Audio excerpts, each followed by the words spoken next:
اعوذ باللہ من الشیطان اللعین الرجیم بسم اللہ الرحمن الرحیم الحمد للہ رب العالمین والعاقبۃ للمتقین والنار للعاصین والملحدین والصلاة والسلام علی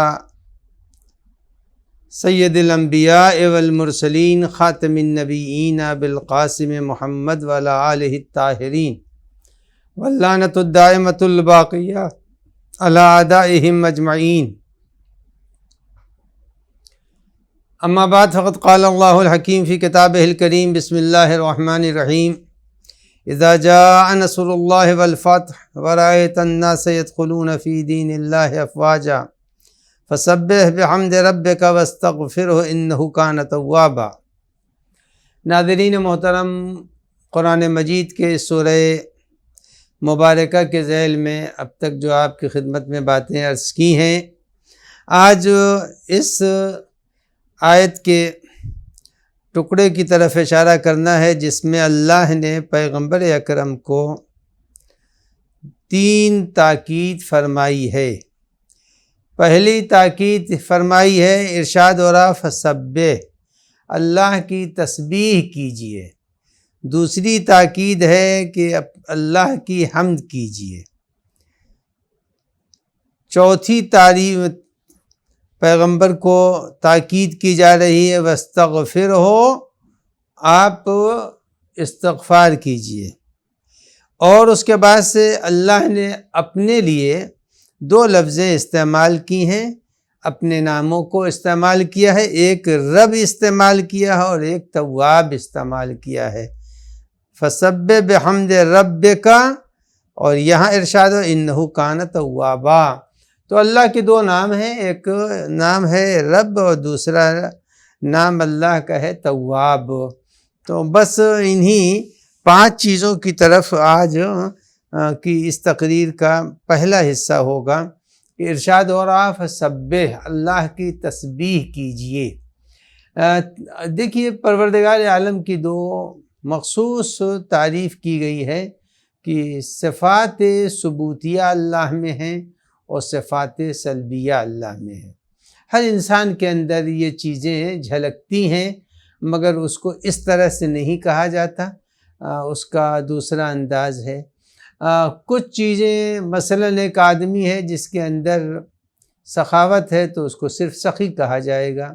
ایک آدمی ایسا ہے جس میں عدالت ہے تو فقط اس کو عادل کہا جائے گا۔ جیسے نوشیروان عادل ہے، حاتم طائی سخی تھا۔ پروردگار عالم کے بھی صفات ہیں، بے شمار اللہ کی صفتیں ہیں، جس کی طرف اس کے پہلے کی تقریر میں بھی اشارہ کر چکا ہوں کہ جتنے بھی اللہ کے نام ہیں جو ظاہر ہو چکے ہیں وہ سب اس کی تعریف ہی ہے۔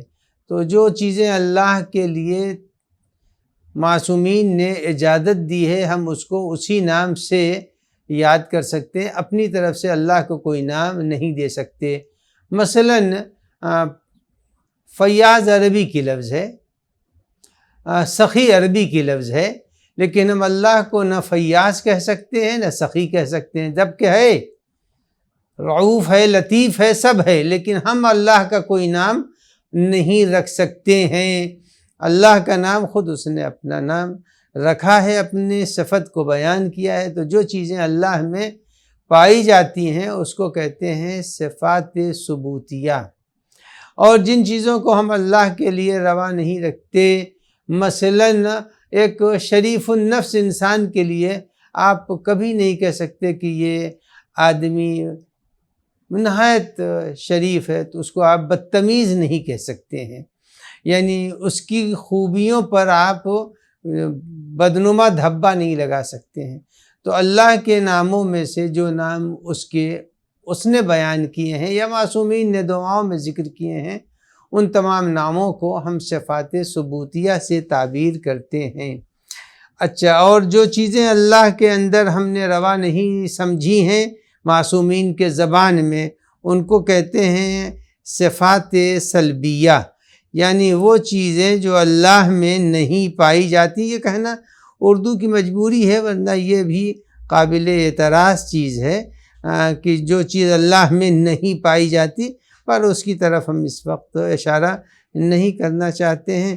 تو اللہ کی دو خوبیاں ہیں، ایک صفت ہے جس کو صفات ثبوتیہ کہتے ہیں، رحمان ہے، رحیم ہے، عادل ہے، حی ہے، قیوم ہے، یہ سب اللہ کے صفات ثبوتیہ میں سے ہیں۔ اور ظالم نہیں ہے اللہ جو ہے وہ بے رحم نہیں ہے، عادل ہے، ظالم نہیں ہے، اللہ شقی نہیں ہے، اللہ جلدی کسی کے اوپر عذاب نہیں کرتا ہے، اللہ جو ہے وہ بے رحم نہیں ہے، اگر آدمی نے غلطی کر دی ہے تو رعوف ہے، مہربان ہے، معاف کر دیتا ہے۔ یہ سب وہ چیزیں جو پروردگار عالم کسی سے پیدا نہیں ہوا ہے، اس کے کوئی اولاد نہیں ہے، یہ سب صفات سلبیہ ہیں۔ تو جس طرح اللہ کی بہت سی خوبیاں ہیں جس کو ہم لوگ صفات ثبوتیہ کہتے ہیں، اور جو چیزیں اللہ کے لیے روا نہیں ہیں اس کو صفات سلبیہ کہتے ہیں، اسی طرح ہر انسان کو پروردگار عالم نے، جیسا کہ میں نے اس کے پہلے کی تقریر میں کہا تھا کہ انسان آئینہ ہے اللہ کی صفات کا، تو انسان کے اندر بھی بہت سی خوبیاں ایسی ہیں جس کی رعایت کرنا واجب ہے، ہے۔ اگر انسان نے اس صفت کی رعایت نہیں کی تو یقیناً وہ آدمی دنیا میں بھی مشکلات کا سامنا کر سکتا۔ مثلا ظالم ہونا، اگر انسان ظالم ہے تو بہرحال ظلم اس پر قیامت کے دن تو سزا ملے ہی گی، لیکن قیامت سے پہلے بھی اس کو سزا مل سکتی ہے۔ لہذا یہ اس نقطے کو یاد رکھنا چاہیے کہ آدمی کو کچھ برائیاں چھوڑنی چاہیے جو واجب ہے، اور کچھ چیزوں پر عمل کرنا چاہیے جو واجب ہے۔ تو دو چیزیں ہیں کہ انسان کو کچھ چیزیں چھوڑنی چاہیے، واجب ہے، مطلب جھوٹ نہیں بولنا چاہیے، واجب ہے جھوٹ نہ بولے، ظلم نہیں کرنا چاہیے، واجب ہے کہ ظلم نہ کرے، انسان انصاف کرے، واجب ہے انسان کے اوپر کہ انصاف کرے۔ انہی تمام انسانی زندگی کے فرائض میں سے ایک فریضہ یہ ہے کہ انسان صلہ رحم کرے۔ صلہ رحم کے جو معنی ہیں وہ بہت ہی واضح ہیں۔ صلہ رحم سے مراد یہ ہے کہ اپنے قرابت داروں سے انسان اچھا سلوک کرے، اور اگر کسی نے اپنے قرابت داروں سے اچھا سلوک نہیں کیا تو اس نے فعل حرام کیا۔ قرآن مجید نے سورہ مبارکہ نساء کی پہلی ہی آیت ہے وَاتَّقُوا اللَّهَ الَّذِي تَسَاءَلُونَ بِهِ وَالْأَرْحَامَ۔ قرآن مجید فرما رہا ہے کہ خداوند متعال کو حاضر و نادر سمجھتے ہوئے ہمیشہ اس سے ڈرتے رہو۔ ایک تو یہ اللہ نے تاکید کی، اللہ سے ڈرتے رہو، یہ نہیں سمجھو کہ گوشے میں ہے تو اللہ ہم کو نہیں دیکھ رہا، نہیں، گوشے میں بھی، اور رات کا سناٹا ہے، بستر پہ پڑے ہوئے ہیں اور کچھ ایسی تصویریں دیکھ رہے ہیں جن کا دیکھنا مناسب نہیں ہے۔ مثلا یہ ذہن میں انسان کے نہیں آنا چاہیے کہ ارے یہاں کوئی دیکھ تھوڑی رہا ہے، نہیں، خدا تو دیکھ رہا ہے، خدا ہر جگہ دیکھ رہا ہے۔ اور یہی نہیں، اس کے پہلے یوم یقوم الاشہاد کے ذیل میں میں نے ذکر کیا تھا کہ قیامت کے دن گواہی دینے والے گواہی دیں گے۔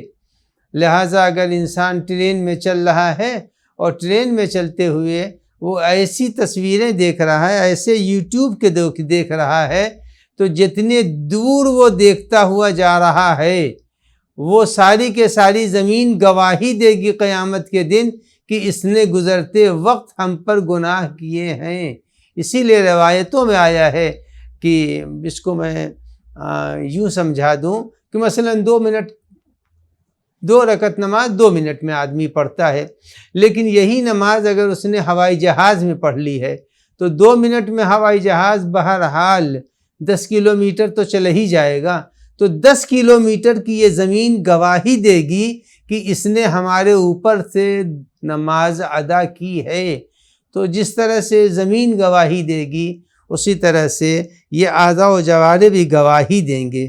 اسی لیے قرآن مجید فرماتا ہے کہ الیوم نختم علی افواہہم، ہم مہر لگا دیں گے زبان قیامت کے دن نہیں بولے گی، ہاتھ پیر بولیں گے، آنکھیں گواہی دیں گی کہ اس نے نامحرم کو دیکھا ہے، ہاتھ گواہی دے گا کہ اس نے ہم پر تماچے لگائے ہیں، زمین گواہی دے گی کہ یہ سنیما ہال کی طرف جا رہا تھا ہمارے اوپر سے گزرا ہے، مسجد کی طرف جا رہا تھا ہمارے اوپر سے گزرا ہے، مجلس کے لیے جا رہا تھا ہمارے طرف سے گزرا ہے، مجھ پر قدم رکھتے ہوئے تو زمین گواہی دے گی کہ مسجد کی طرف جا رہا تھا، مجلسوں کے لیے جا رہا تھا، مومن کو افطار پہنچانے جا رہا تھا، یہ سب مقام گواہ میں ہیں، یوم یقوم الاشہاد۔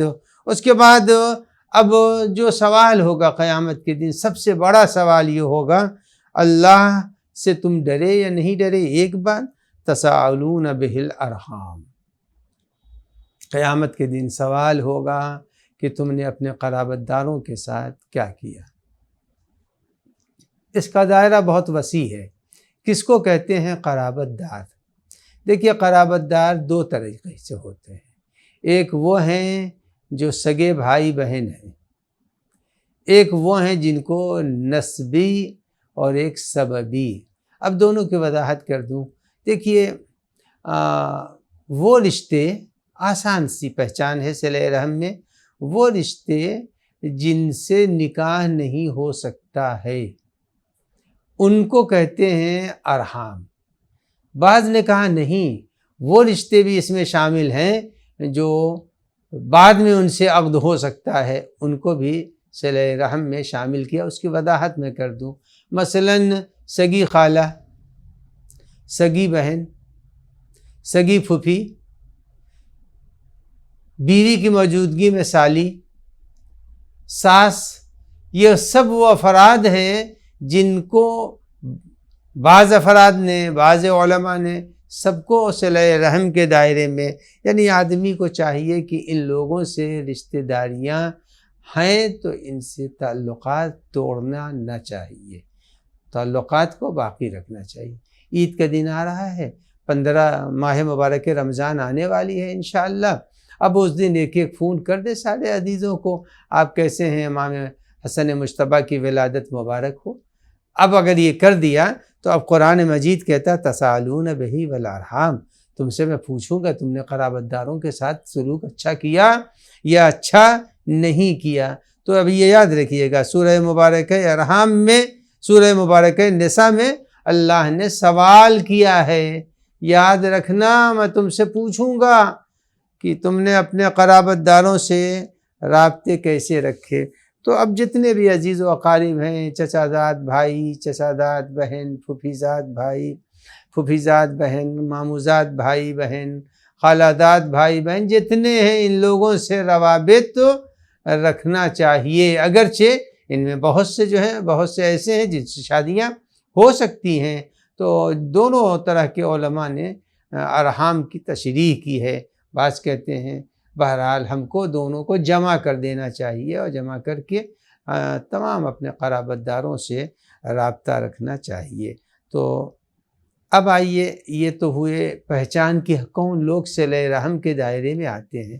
تو خالہ ہے، ماموں ہے، پھوپھی ہے، سب کی اولادیں ہیں، چچا ہیں، ان کی اولادیں ہیں، ان لوگوں سے رابطہ رکھنا چاہیے۔ یہ ہوئے۔ اب اس کے بعد سے سببی رشتوں میں ساس ہے اور سالیاں ہیں، اور اس کے ساتھ ساتھ اور ان کے خود بیوی کا بھائی ہے، اور عزیز و اقارب ہے۔ اب انسان کا مزاج ہے، کچھ تو اپنے سگے بھائی سے نہیں ملنا چاہتے ہیں، تو وہ سالی اور سالے سے کیا ملیں گے بہرحال۔ تو ایک تو یہ ہے۔ اس کے بعد اب یہ یاد رکھیے کہ قطع رحم میں ان لوگوں سے رشتہ توڑنا حرام ہے۔ جب حرام ہے تو جو شخص بھی فعل حرام کرتا ہے اس کا اثر اس کے اوپر پڑے گا۔ فعل حرام کا اثر پڑتا ہے زندگی پر، اور حرام کا اثر پڑے گا تو کیا ہوگا؟ اس کو بہت آسان لفظوں میں ادا کر دوں، حلال طریقے سے آپ نے روزی کمائی ہے، بالکل حلال طریقے سے، لیکن برکت اٹھ جائے گی۔ اگر کسی نے صلہ رحم نہیں کیا تو برکت اٹھ جاتی ہے۔ تو ماہ مبارک رمضان برکت کا مہینہ ہے۔ جب برکت کا مہینہ ہے تو یقیناً ہم کو چاہیے کہ ہم اس مہینے میں اپنے عزیز و اقارب سے ایک فون کے ذریعے سے کم رابطہ برقرار کریں، اس لیے کہ قرآن مجید فرماتا ہے والذین یصلون ما امر اللہ بہ ان یوصل، کہتے ہیں اللہ نے جن لوگوں سے ملنے کا حکم دیا ہے ہم کو چاہیے کہ ہم ان لوگوں سے رابطے رکھیں۔ تو صلہ رحم، اب آئیے یہ سوال ہو سکتا ہے میرے ناظرین کے ذہن میں آ سکتا ہے کہ بھائی صلہ رحم کے معنی تو بتا دیجئے کہ صلہ رحم کس کو کہتے ہیں، صلہ رحم کے معنی کیا ہے؟ تو اب میں روایت کا فقرہ، اصول کافی میں حدیث یہ موجود ہے کہ کف الاذی عنہا،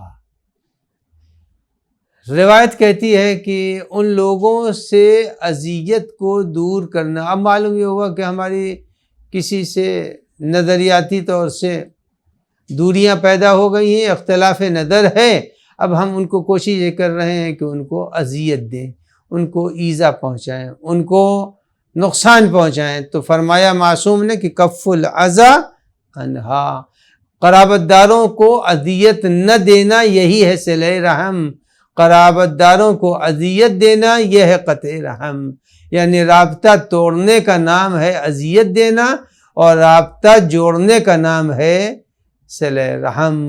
تو ہر آدمی کو چاہیے کہ اپنے قرابت داروں کو اذیت نہ دے۔ اذیت کسی اعتبار سے معلوم ایسا جملہ بول دیے جس سے اس کا دل دکھے تو یہ بھی صحیح نہیں ہے، نہیں، ایسا سخت جملہ نہیں بولنا چاہیے، اور نہ اپنے اولاد سے بولنا چاہیے سخت جملہ، نہ بیوی سے بولنا چاہیے سخت جملہ، نہ تو رشتہ داروں سے سخت جملے نہیں۔ اگر ان کی طرف سے سخت جملے ہیں تو اسی وقت نیت کر لے خداوندہ ان کی طرف سے ہم کو اذیت پہنچی ہے، معبود ہم نے معاف کر دیا۔ تو روایتوں میں ہے کہ اگر انسان اپنے مومن بھائی کے گناہوں کو معاف کر دے تو اللہ اور اس کے درمیان جو گناہ ہوئے ہیں، یعنی نماز چھوٹ گئی مثلا اس نے جو ہے وہ کوئی حق ادا نہیں کیا، تو اللہ تعالیٰ معاف کر دیتا ہے کہ اس نے ہمارے بندے سے اپنے رابطے کو صحیح کیا ہے تو ہم اس سے اپنے رابطے کو صحیح کر رہے ہیں۔ تو روایت کے اندر یہ ہے کہ کف الاذی عنہا، صلہ رحم کے معنی قرابت داروں کو اذیت نہ دینا، نہ زبان سے اذیت پہنچے، نہ ہاتھ سے اذیت پہنچے، نہ اشاروں میں اذیت پہنچے۔ اب مثلا کسی مجلس میں بیٹھے ہیں اور ایک ایسے آدمی کا وہاں آنا ہوا جن سے ہمارا اختلاف ہے، اب یہ آنکھ ماری، یہ آنکھ کا مارنا یہ بھی اذیت ہے، کف الاذی یہ ہے، لہٰذا اس طرح کا عمل نہیں ہونا چاہیے، یہ حرام ہے۔ قرآن مجید کہتا ہے کہ اے پیغمبر، آپ جب کسی بزم میں جاتے ہیں تو لوگ آپ کو اشاروں میں، آنکھوں میں، کنکھیوں میں آپ کی طرف اشارہ کرتے ہیں، یعنی اپنے عزیز و اقارب کو دیکھ کر اپنے جاننے والوں کو متوجہ کرنا اشاروں میں، یہ منافقین کا کام ہے، مومنین کے صفات میں سے نہیں ہے۔ اب آئیے آپ کی خدمت میں عرض کر دوں کہ صلہ رحم کا فائدہ کیا ہے۔ صلہ رحم کا جب فائدہ کی بات آتی ہے تو سب سے پہلا فائدہ یہ ہے، بیمار اگر ہے تو بیماری برطرف ہو جائے گی، بیماری برطرف ہو جائے گی، اگر بیمار ہے تو بیماری برطرف ہو جائے گی۔ ایک دوسری بات یہ ہے کہ آدمی اگر عمر ہے اس کی فقط 1 سال رہ گئی ہے، بس اگر صلہ رحم کیا، اپنے عزیز و اقارب سے اچھے رابطے کیے تو اس کی عمر 1 سال رہ گئی تھی، بس 2023 میں چلا جاتا، دسمبر 2023 تک کی عمر ہے اس کی۔ لیکن اگر اس نے قرابت داروں کو خوش کر دیا، قرابت داروں سے اچھے رابطے کیے، تو اب اس کی یہ عمر 1 سال نہیں 3 سال بڑھا دی جائے گی۔ معلوم یہ ہوا کہ 2022 چل رہا ہے، 23 دسمبر کی 23 کو اس کی عمر ختم ہو رہی تھی، تو پروردگار عالم فرما رہا چونکہ اس نے اپنے قرابت داروں کو خوش کیا، میں اب اس کی عمر 2026 تک بڑھائے دیتا ہوں۔ تو اب عزیزان گرامی صلہ رحم کا سب سے بڑا فائدہ تو یہ ہے کہ صلہ رحم سے عمر بڑھ جاتی ہے۔ بعض روایتوں میں تو یہ ہے کہ 30 سال کا اضافہ ہو جاتا ہے، 30 برس کا اضافہ ہو جاتا ہے۔ اگر 30 سال کا اضافہ ہو گیا، اب ہم سے کوئی کہہ سکتا ہے کہ آپ تو کہہ رہے ہیں کہ 30 سال ایک صاحب ہے جس کی عمر خود ہی جو ہے وہ 80 برس کی ہے، جو 80 برس کی عمر ہے تو اس میں اگر اس نے اپنے عزیز و اقارب کو خوش کر دیا تو اب 30 سال کہاں بڑھے گی اس کی عمر، اور تو خود ہی 80 برس کا، سال 2 سال میں مر جائے گا۔ تو اب یہاں کے اوپر سوال تو ہو سکتا ہے، اس کا جواب کیا ہے؟ اس کا جواب یہ ہے کہ اگر اس کو 30 سال کی عمر مل جاتی تو اب یہ صرف 1 سال کی عمر رہ گئی ہے، بس 1 سال کی عمر کے بجائے اب 30 سال کی ملے، 1 سال کی عمر میں روزہ رکھ رہا ہے۔ تو اب اللہ اگر یہ مر جاتا ہے 2023 میں مر جاتا ہے تو اللہ کہے گا ٹھیک ہے 2023 تک تو اس نے روزہ رکھا، اب اس کو 30 سال کی عمر دے دی تو ایڈوانس میں 30 سال کے روزوں کا ثواب دے دے گا، 30 سال کی نماز کا ثواب دے دے گا، 30 سال کے صدقے کا ثواب دے دے گا۔ یہ تو مر گیا لیکن اس کا ثواب جیسے بینک میں اکاؤنٹ میں آپ نے پیسے ڈلوا دیے، فکس ڈپازٹ کر دیا، آپ کو خبر نہیں ہے لیکن ہر سال اس کے اندر ایڈ ہو رہا ہے۔ اگر کسی نے 2022 میں صلہ رحم کر دیا، عمر 30 سال بڑھ گئی، اب اللہ کہے گا 2022 والی جتنی بھی نیکیاں ہیں اس کی وہ سب 30 سال بڑھا دو، اب 30 سال تک اس کو وہ نیکیوں کا ثواب ملتا رہے گا۔ تو اب یہ نہیں سمجھئے کہ صلہ رحم کا فائدہ 80-90 برس کے خود ہی ہیں، مر گئے اب کیا ان کو ثواب ملے گا؟ نہیں، اللہ ان کو ثواب دے گا اور آنے والے 30 سال تک ان کو ثواب۔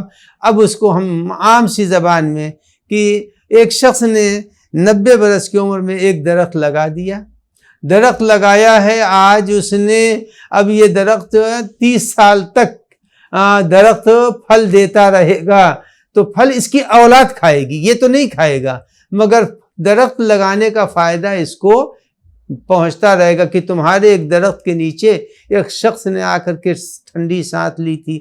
اگر کسی نے کنواں کھودوا دیا، ہینڈ پائپ لگوا دیا، تو اب ہینڈ پائپ لگوا کے وہ تو مر گیا، لیکن جب کوئی پیاسا اس سے پانی پیے گا، جو کوئی دیکھیے مسجدوں کو بنوا دیا بنانے والے، وہ تو مر گیا، اب وہ مسجدیں ہیں مگر اس کو ثواب مل رہا، حوض بنوا دیا ہے پانی سے، اس کے وضو لوگ کر رہے ہیں، اس کو ثواب مل رہا ہے۔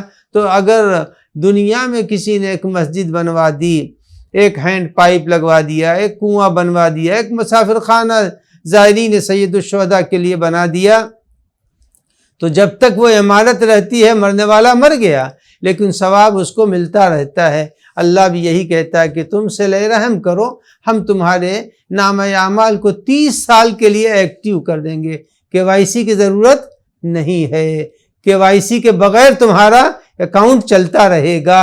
اب معلوم ہوا یہاں KYC نہیں دیجئے تو اکاؤنٹ کلوز کر دیتے ہیں، اللہ کہتے ہیں تمہارا اکاؤنٹ کلوز نہیں ہوگا۔ تو صلہ رحم کا ایک فائدہ یہ ہے کہ مرنے کے 30 سال تک پروردگار عالم آدمی کے عمل کے اکاؤنٹ کو جاری رکھتا ہے۔ اب امام صادق علیہ السلام کی حدیث سنیے۔ جناب ابو ذر سے گفتگو ہو رہی تھی، پیغمبر اکرم صلی اللہ علیہ کائنات صلی اللہ علیہ وآلہ وسلم، تو حضرت سے گفتگو کا خلاصہ سنا دوں۔ اس کے اندر یہ تھا کہ اے ابو ذر، یاد رکھنا جو لوگ بھی اپنے قرابت داروں سے رابطے رکھتے ہیں، اچھے رابطے، چاہے وہ سببی رشتہ ہو یا نسبی رشتہ ہو، تو اس کا ایک فائدہ یہ ہوگا کہ پل صراط سے بہت جلدی گزر جائیں گے۔ پل صراط سے مراد یہ ہے جہنم پر اللہ نے ایک پل بنایا ہے، اور وہ پل بہت ہی خطرناک بھی ہے اور بہت اچھا بھی ہے۔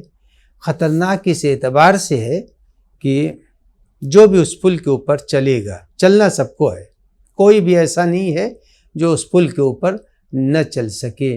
آپ نے سرکس وغیرہ میں دیکھا جو لوگ مشاق ہوتے ہیں وہ تار کے اوپر بھی سائیکل چلا لیتے ہیں، اور جو لوگ وہ مشاق نہیں ہیں ہمارے مثلا اس وقت کے ناظرین جتنے ہیں، ان سے کہہ دیجئے تار پر چلانا تو نہیں چلا سکتے ہیں۔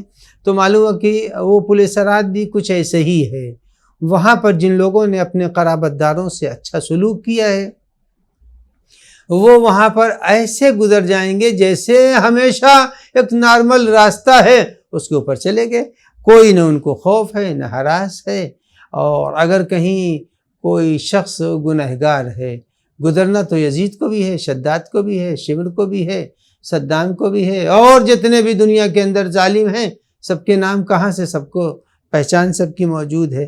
تو اب یہ جب چلیں گے تو چلنے کے بعد خود بخود اس پل صراط میں ایک ہول پیدا ہو جائے گا، اور جہاں ہے ٹپ سے وہیں گریں گے اور جہنم میں پہنچ جائیں گے۔ تو پل صراط در حقیقت جہنم اور جنت کے بیچ کا راستہ ہے۔ اس جنت اور جہنم کے راستے پر گزرنے والے کیا کریں گے؟ جو بھی نیکوکار ہوگا، صلہ رحم کرتا ہوگا، کار خیر کرتا ہوگا، واجبات کو، اب اس کے اوپر کچھ روایتوں میں کچھ لوگ سرپٹ دوڑیں گے، جیسے ایک تیز رفتار گھوڑا دوڑتا ہے ویسے گزر جائیں گے۔ کچھ لوگ جو ہیں دھیرے دھیرے دھیرے دھیرے کر کے گزر جائیں گے۔ کچھ وہ افراد ہیں جو اصلاً چل ہی نہیں پائیں گے، جو کہا جاتا ہے بال سے زیادہ باریک اور تلوار کی دھار سے زیادہ تیز، یعنی چلنا مشکل ہے ان کے لیے اور وہ چل ہی نہیں پائیں گے۔ اب پل صراط کے اوپر اصول کافی میں حدیث ہے کہ جو لوگ بھی قرابت داروں سے اچھے روابط رکھتے ہیں وہ پل صراط سے بہت جلدی گزر جائیں گے۔ اب آئیے ایک فائدہ اور صلہ رحم کا بیان کر دوں جس کو امام صادق علیہ السلام نے بیان فرمایا ہے۔ امام جعفر صادق علیہ السلام فرماتے ہیں کہ اگر کوئی شخص صلہ رحم کرتا ہے، تو اب میں پھر دہرا دوں کہ صلہ رحم کی معنی یہ ہے کہ اپنے قرابت داروں کو اذیت نہ دینا، کف الاذی عنہا۔ اس کے 6 فائدے ہیں۔ پہلا فائدہ تذکی الاعمال 1، وتنمع الاموال 2، وتدفع البلوى 3، وتيسر الحساب 4، وتنسع فی الاجل 5۔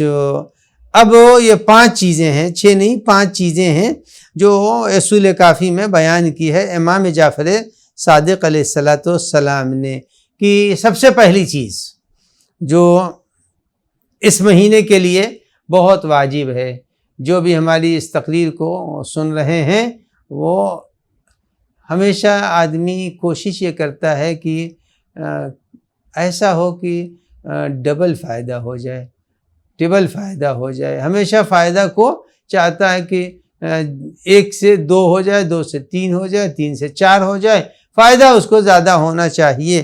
تو فرمایا کہ تذکی الاعمال، اس مہینے میں اعمال پاک و پاکیزہ ہو جاتا ہے، ایک فائدہ۔ 5 فائدوں میں سے ایک فائدہ یہ ہے، اگر کسی نے قرابت داروں سے محبت کی، ان سے روابط کو استوار کیا تو تذکی الاعمال، اعمال ان کا شفاف ہو جاتا ہے اور صاف ہو جاتا ہے۔ آپ دیکھیے بہت سے دالیں آتی ہیں جس کے اندر کنکریاں ہوتی ہیں، بہت سے چاول آتے ہیں جس کے اندر کنکریاں ہوتی ہیں، اب اس کو چننا پڑتا ہے۔ لیکن جو بہت سی کمپنیاں ایسی ہیں جن کے چاول، جن کے دالیں، جن کے سامان بڑے شفاف ہوتے ہیں۔ کچھ دکانیں وہ ہوتی ہیں جن کے اوپر مکھیاں بھنکتی رہتی ہیں، کچھ دکانیں وہ ہیں جہاں شفاف ہے، کسی چیز کی گندگی نہیں ہے۔ تو اب فرماتے تذکی الاعمال، اگر آدمی نے صلہ رحم کیا تو اس کا عمل شفاف ہو جائے گا۔ ایک دوسری چیز تنمع الاموال، مال میں اس کے اضافہ ہوگا، مال میں اس کے نمو اضافہ ہوگا۔ اب خود بخود مال اس کا بڑھتا رہے گا۔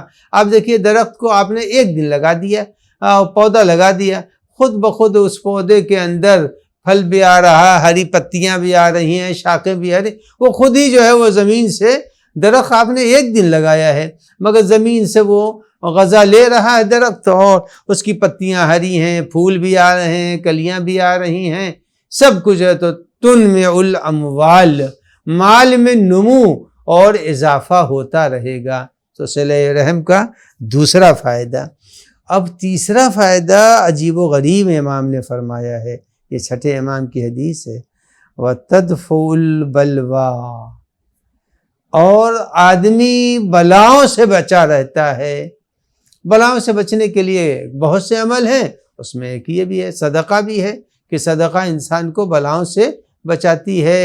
اور میں تو اپنے ناظرین سے یہ کہوں گا کہ صدقہ نکالتے ہیں تو ہر روز 1 ہی روپیہ صحیح مگر امام زمان کے نام سے نکال دیں، اور اگر اپنی طرف سے نکال رہے ہیں تو 80 پیسے نکالیں، امام سے کم نکالیں۔ امام کا صدقہ زیادہ ہونا چاہیے اپنے صدقے سے۔ اگر اپنے لیے آپ نے 50 پیسے نکالے ہیں تو امام کے لیے آپ جو ہے وہ 1 روپیہ نکال دیجئے، تو صدقہ جو ہے وہ بلاؤں کو روکتا ہے۔ اور اگر کسی نے امام ہی کے لیے صدقہ نکال دیا تو ظاہر ہے جب امام سالم ہوگا تو کائنات بھی سالم ہوگی، ہم بھی تو کائنات کا حصہ ہیں، تو ہم کو بھی جو ہے سلامتی ملے گی۔ تو وہ تنمع الاموال وتدفع البلویٰ، اور آدمی بلاؤں سے محفوظ رہے گا۔ اس کے بعد وہ جو مشکل چیز ہے وہ اب بیان کر دوں۔ امام نے فرمایا وَتُيَسِّرُ الْحِسَابَ، اور قیامت کا دن جب آئے گا تو پوچھا جائے گا، قِفُوهُمْ إِنَّهُمْ مَسْئُولُونَ، روکو ان سے سوال ہوگا، ولایت کا بھی سوال ہوگا اور انسان سے اس کے اعمال کا بھی حساب ہوگا کہ تم کو میں نے پیسے دیے تھے نا، تم نے اس سے کیا کیا، اس پیسے کو کہاں خرچ کیا؟ تو کہا ارے صاحب ہم نے تو اس کا سنیما ہال بنوایا ہے، ماشاءاللہ بہت سے لوگ سنیما ہال میں آ رہے ہیں، بھیڑ لگی ہوئی ہے۔ اچھا تم نے سنیما ہال بنایا، بھائی تم کو پیسے دیے تم نے کیا کیا؟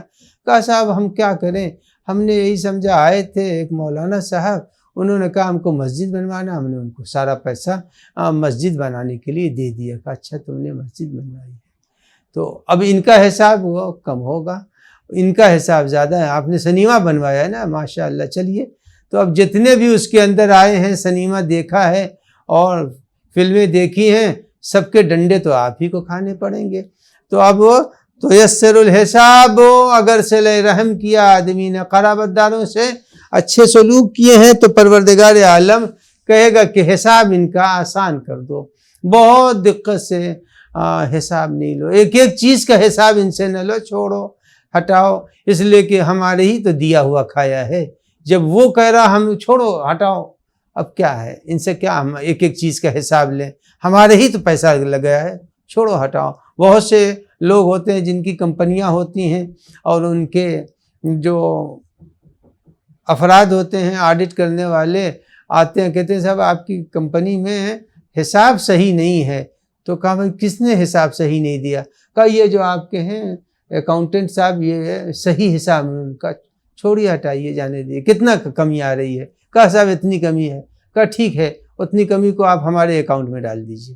تو اب معلوم یہ ہوا کہ جب وہ خود ہی صاحب مال راضی ہے کہ چلو غلطیاں ہو گئی ہیں، حساب صحیح نہیں ہے، تو بندے کا حساب جب خدا کے سامنے آئے گا تو خدا بھی کہتا ہے، امام کی زبان میں اللہ فرما رہا ہے وَتُيَسِّرُ الْحِسَابَ، کہ چلو تم نے ایک طریقے سے تو اپنے قرابت داروں سے اچھے رشتے رکھے ہیں، چلو ہم نے اسی کو قبول کر لیا، اب تم سے میں سختی سے حساب نہیں کروں گا، حساب کو تمہارے آسان کر دوں گا۔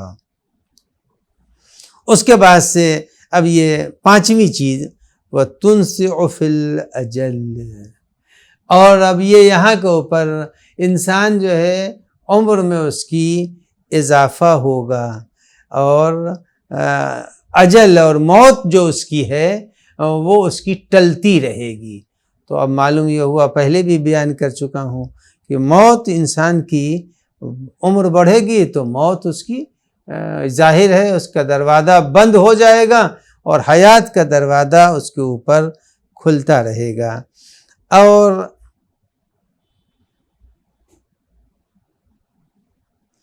امام امیر المومنین علی بن ابی طالب علیہ السلام نے اس سلسلے میں فرمایا ہے کہ یاد رکھو جس شخص نے اپنے قرابت داروں سے اچھا رابطہ نہیں رکھا اس کا نقصان کیا ہے، اس کا فائدہ کیا ہے۔ نقصان اور فائدے دونوں میں آپ کی خدمت میں بیان کر دوں کہ نقصان کیا ہے اور فائدہ کیا ہے۔ مثلا ایک آدمی وہ ہے جس کے خاندان میں 50 آدمی ہیں۔ جب 50 آدمی ہیں خاندان میں تو آپ نے 50 آدمیوں سے اپنا رابطہ توڑ لیا تو آپ سے 50 ہمدردیاں گھٹ گئیں۔ 50 آدمی خاندان کے آپ کے ہیں، آپ نے 50 آدمی سے رابطہ توڑ لیا، اپنے بھائیوں سے، بہنوں سے، بھانجوں سے، بھتیجوں سے، سب سے رابطہ توڑ لیا۔ آپ کے خاندان میں 50 آدمی ہیں تو آپ نے 50 آدمی سے رابطہ توڑا تو 50 آدمیوں سے ایک آدمی نے رابطہ توڑا ہے نا، بس صرف ایک آدمی نے 50 آدمی سے رابطہ توڑا ہے، لیکن ان 50 میں سے 49 اب آپ سے نہیں ملیں گے۔